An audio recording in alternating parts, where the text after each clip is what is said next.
Thank you to the UN and to all of you for coming to enable us to have this press conference. This latest report under my mandate as Special Rapporteur for Occupied Palestine emphasizes the responsibility of businesses doing engaged in profit-making activities in relation to the settlements. And it also specifies particular companies that have been selected from a larger number that do business with the settlements or in the settlements, and as a way of highlighting the responsibility of businesses for respecting human rights and international humanitarian law. Let me just make a few very quick remarks as a background for our conversation. First of all, this effort to focus on business activity arises in a wider context of concern with the expansion of the settlements at an accelerated rate, and against the nearly unanimous understanding throughout the world that all settlements are violations of international humanitarian law. Article 49, paragraph 6 of the Fourth Geneva Convention has made that clear. That has been endorsed by the International Court of Justice in the advisory opinion on the separation wall.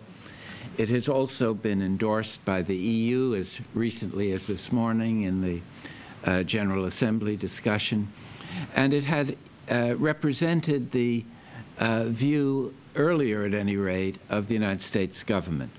So one needs to understand that there is hardly any responsible deviation from the view that settlements are unlawful under international law. And Israel's continued expansion of these settlements in East Jerusalem and the West Bank is a very serious instance of persisting defiance of fundamental legal obligations.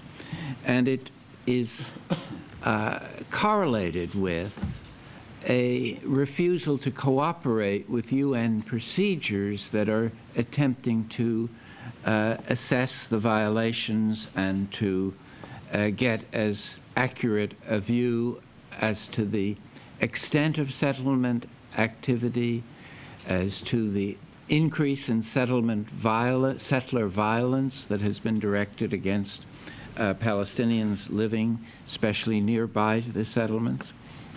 So this issue of the unlawfulness of the settlements is a core concern of those that seek a peaceful resolution of the conflict. It also represents a feeling that the continued confirmation of the unlawfulness of the settlements has not dissuaded Israel from continuing to build and expand them, and even in recent months to move toward the legalization of the 100 or so outposts that are unlawful under Israeli law. That is, that these are smaller settlements by and large that have been established unlawfully as far as the formal law is concerned, though they've received subsidies from the Israeli government and they've received protection from Israeli security forces. So they're actually in a kind of gray sector in between lawful and unlawful so far as Israeli law is concerned.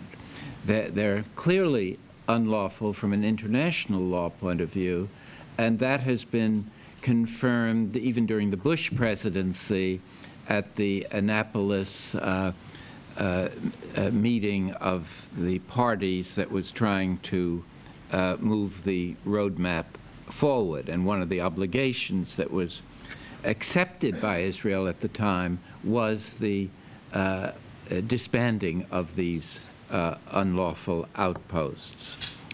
So that the focus on business activities is partly an expression of frustration about the inability to obtain compliance with these fundamental legal obligations of Israel, and the ineffectiveness of the UN efforts to condemn settlement expansion, so that this is an attempt to reach out beyond the intergovernmental and international institutional system. And one of the things that our report recommends is encouragement of the boycott of these named corporations, and encouragement of civil society actors to join in that boycott. Again, this is an effort to see how to make more effective the conclusions reached by those of us who've been entrusted with the responsibility for judging Israel's behavior in the occupied territory. Finally, I think what it makes this issue crucial and having a time urgency is that it draws into question the viability of the proposed two-state solution that continues to be the formal position of the UN and of most of the international community. Time is not neutral so far as the possibility of a viable Palestinian state is concerned. The longer that the process is delayed, the less realistic it is to believe that these settlements and the large settler population can be removed in such a way as to create a viable Palestinian state. So the whole issue of Palestinian self-determination is at risk here, and it becomes irresponsible, in my view, not to question the viability of a Palestinian state, a distinct Palestinian state, given the degree to which the infrastructure of the settlements, as well as the settlements themselves, continue to encroach upon the territory that had been thought to be the foundation, the territorial foundation of an independent Palestinian state. So I would connect closely this effort to give concreteness to our concern by holding businesses that do profitable activities responsible with these fundamental issues of self-determination. Thank you very much. Thank you very much, Mr.